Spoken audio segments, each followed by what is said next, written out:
não aqui conosco em Porto Alegre, mas através da internet, né, através dessa maravilhosa transmissão que a Atmosfera faz e que possibilita que não apenas aqueles que estão aqui no teatro possam apreciar esse concerto, mas através dessa transmissão nós temos conosco, assistindo ao concerto, o compositor Nestor de Holanda Cavalcante, o único dos compositores do programa, né, que ainda está vivo, né, está entre nós.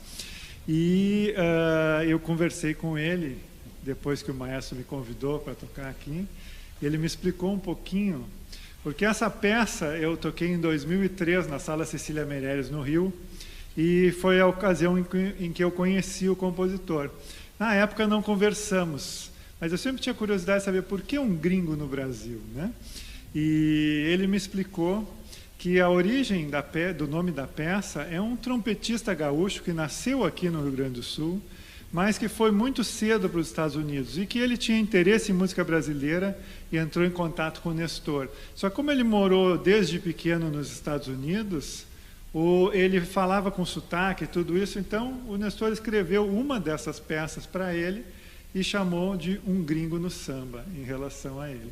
E depois, na Bienal de 2013, ele fez, então, a versão para clarinete, que eu sou suspeito para falar desse instrumento, mas é um instrumento que tem uma grande versatilidade. Ele tem, não apenas na música erudita, mas também no jazz, e na nossa música, como nós vamos ouvir aqui, na música do leste europeu, na música judaica, enfim.